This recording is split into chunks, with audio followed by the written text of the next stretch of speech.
मित्रों, जैसा कि हम सभी जानते हैं कि इस मृत्यु लोक अर्थात पृथ्वी लोक पर जीव जंतुओं के 84 लाख योनियां निवास करती हैं और उसी में से एक मनुष्य योनि भी है जिससे हमारा और आपका जन्म हुआ है।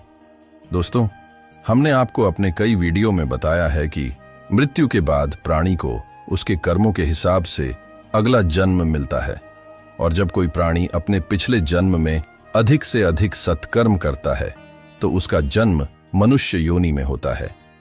परंतु मित्रों, धर्मशास्त्र की माने तो अन्य सभी योनियों की अपेक्षा जीव को मनुष्य योनि में ही सबसे ज्यादा कष्ट भोगना पड़ता है। आज की इस वीडियो में हम आपको यही बताने जा रहे हैं कि मनुष्य को माता के गर्भ से मृत्यु तक किस किस तरह के कष्ट भोगने पड़ते हैं, जिसका वर्णन भागवत पुराण में किया गया है। नमस्कार हिंदू सनातन धर्म बुक पर आपका एक बार फिर से स्वागत है। मित्रों, जब भी कोई प्राणी मृत्यु के बाद मनुष्य की योनि में जन्म लेता है तो वह सबसे पहले ईश्वर द्वारा निश्चित पुरुष के वीर के रूप में स्त्री के उदर में प्रवेश करता है। वहां वह एक रात्रि में स्त्री के रज में मिलकर एक बन जाता है, फिर 5 रात्रि में छोटे कण का रूप हो जाता है और उसके बाद अंडे के जैसे रूप में परिणित हो जाता है। इसी तरह 1 महीने में उसके सर निकल आते हैं, 2 मास में हाथ पांव आदि अंगों का निर्माण हो जाता है और 3 मास में अर्थात नाखून, अस्थि, चर्म यानी त्वचा, स्त्री पुरुष के चिन्ह तथा अन्य क्षेत्र उत्पन्न हो जाते हैं। 4 मास में उसमें मांस उत्पन्न होने लगता है। फिर 5वें महीने में गर्भ में पल रहे शिशु को भूख प्यास लगने लगती है और 6ठे मास से झिल्ली से लिपटकर वह कोख में घूमने लगता है। उस समय माता के द्वारा ग्रहण किए हुए अन्य जल आदि से उसकी भूख मिटने लगती है और वह कृमि आदि जंतुओं के उत्पत्ति स्थान में पड़ा रहता है। वह सुकुमार तो होता ही है। जब वहां के भूखे कीड़े उसके अंग नोचते हैं तब अत्यंत क्लेश के कारण वह क्षण क्षण में अचेत हो जाता है। इतना ही नहीं, माता के खाए हुए कड़वे, तीखे, गर्म, नमकीन, रूखे और खट्टे आदि पदार्थों का स्पर्श होने से उसके सारे शरीर में पीड़ा होने लगती है। वह जीव माता के गर्भाशय में झिल्ली से लिपटा और आंतों से घिरा रहता है। उसका सिर पेट की ओर और पीठ और गर्दन कुंडलाकार मुड़े रहते हैं। माता के गर्भ में मनुष्य पिंजरे में बंद पक्षी की भांति पराधीन एवं अंगों को हिलाने डुलाने में भी असमर्थ रहता है। इस अवस्था में उसे दिव्य शक्ति के द्वारा स्मरण शक्ति प्राप्त होती है, जिसके बाद उसे अपने पिछले जन्मों के कर्म याद आ जाते हैं। फिर वह बेचैन हो जाता है और उसका दम घुटने लगता है। फिर 7वां महीना आरंभ होने पर उसमें ज्ञान शक्ति भी पनपने लगती है, जिसकी वजह से वह एक स्थान पर नहीं रहना चाहता। तब स्थूल शरीर में बंधा हुआ वह जीव अत्यंत भयभीत होकर दीन वाणी ऐसी कृपा याचना करता हुआ हाथ जोड़कर उस प्रभु की स्थिति करता है जिसने उसे माता के गर्भ में डाला है। माता के गर्भ में उपस्थित जीव प्रभु से यह याचना करता है कि हे प्रभु, माना मैं बड़ा अधर्म हूं, माना मैं बड़ा अधर्मी हूं, मैं बड़ा पापी हूं और आपने जो यह गति दिखाई है वह मेरे ही योग्य है। मैं शरीर से रहित होने पर भी देखने में पंच भौतिक शरीर से संबंध हो और इसीलिए इंद्रिय गुण, शब्दादि, विषय और विदाभास अर्थात अहंकार रूप पड़ जाता हूं। इसके बाद भागवत पुराण में बताया गया है, देहधारी जीव दूसरी देह अर्थात मां के गर्भ के भीतर मल, मूत्र, देर और रुधिर के कुंगे में घिरा हुआ रहता है।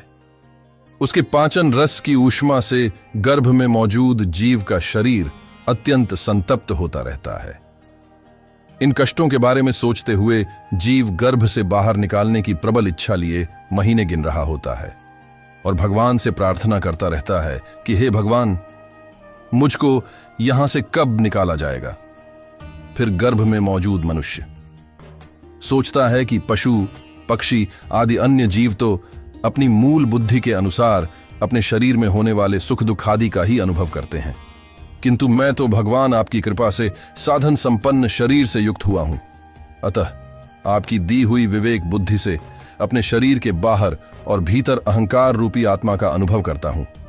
भगवान, इस अत्यंत दुख से भरे हुए गर्भाशय में यद्यपि मैं बड़े कष्ट से रह रहा हूं तो भी इससे बाहर निकालकर संसार में अंधकूप में गिरने की मुझे बिल्कुल इच्छा नहीं है, क्योंकि उसमें जाने वाले जीव को आपकी माया घेर लेती है, जिसके कारण उसके शरीर में अहम बुद्धि हो जाती है और उसके परिणाम में उसे फिर इस संसार चक्र में ही रहना होता है।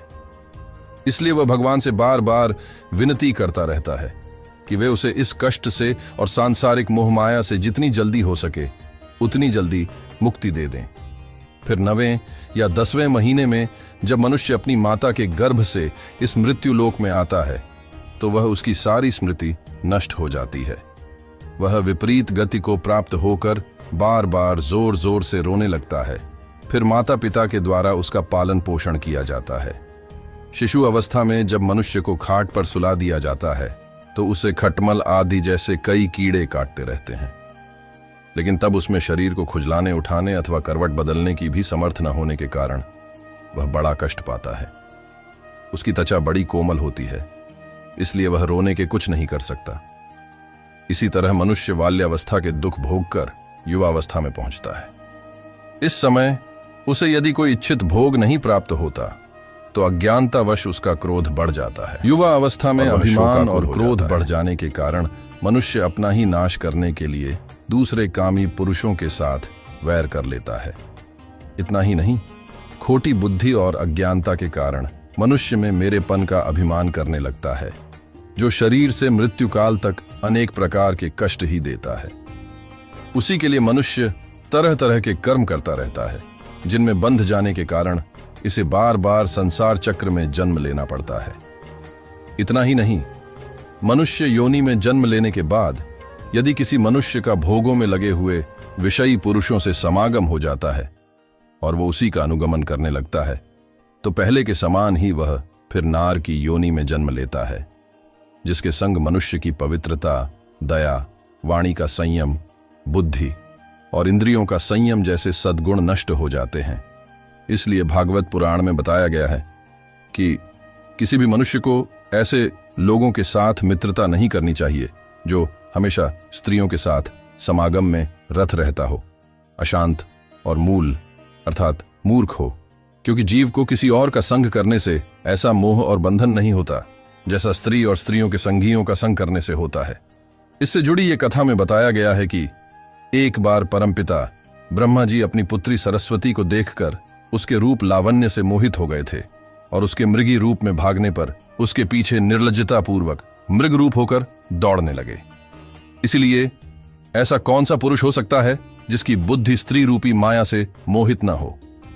इतना ही नहीं, स्त्री रूपी माया में इतना बल है कि वह अपने भ्रकुटी अर्थात नयन से बड़े बड़े दिग्विजय वीरों को पैरों से कुचल देती है। जो पुरुष योग के परम पद पर रूढ़ होना चाहता हो अथवा जिसे मेरी सेवा के प्रभाव से आत्मा अनात्मा का विवेक हो गया हो, वह स्त्रियों का संग कभी न करे, क्योंकि उन्हें ऐसे पुरुष के लिए नरक का खुला द्वार बताया गया है।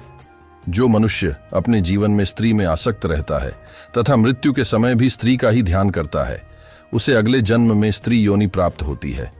मनुष्य रूपी जीवन पाकर यदि कोई मनुष्य जिस किसी भी जीव की हत्या अपने भौतिक सुखों को प्राप्त करने के लिए करता है, उसे अगले जन्म में उसी जीव की योनि में जन्म लेकर कष्ट भोगना पड़ता है।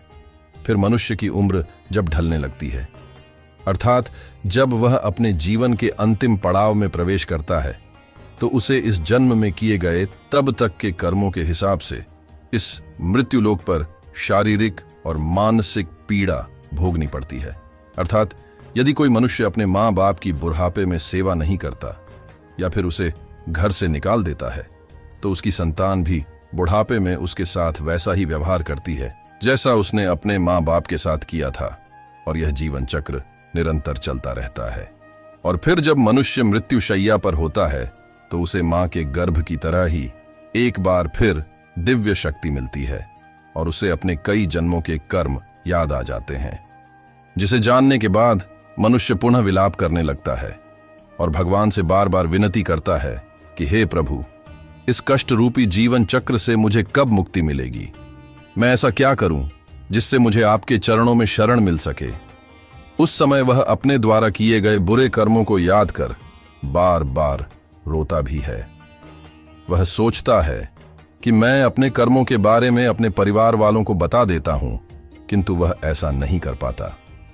तब भगवान उससे कहते हैं कि तुम्हारे पास जब अच्छे कर्म करने का वक्त था, उस समय तुम लोग काम क्रोध से आसक्त हो, बुरे काम कर रहे थे, और अब जब तुम्हें कष्ट भोगना पड़ रहा है तो तुम उससे मुक्ति की आस करते हो। ऐसा कभी नहीं हो सकता।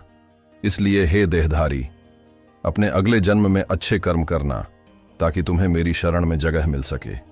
फिर इसके बाद यमदूत उसके शरीर से आत्मा निकालकर ले जाते हैं और बच जाता है तो वह स्थूल शरीर। इसलिए मनुष्यों को चाहिए कि वह भगवान के द्वारा मिले मनुष्य रूपी जीवन में अधिक से अधिक सत्कर्म कर जन्म मृत्यु के चक्कर से खुद को मुक्ति दिला ले और सदा के लिए भगवान के चरणों में अपना स्थान बना ले। आप इस बारे में क्या सोचते हैं? नीचे कमेंट में जरूर बताइएगा। फिलहाल आज की वीडियो यहीं समाप्त होती है। अगर आपको हमारी यह वीडियो पसंद आई हो तो इसे ज्यादा से ज्यादा लाइक और शेयर करें। साथ ही अगर आप हमारे चैनल को अभी तक आपने सब्सक्राइब नहीं किया है तो अभी सब्सक्राइब कर लें ताकि आपको ऐसी आध्यात्मिक और पौराणिक जानकारी मिलती रहे। अब हमें इजाजत दे। वीडियो को अंत तक देखते रहने के लिए आपका बहुत बहुत शुक्रिया। बहुत बहुत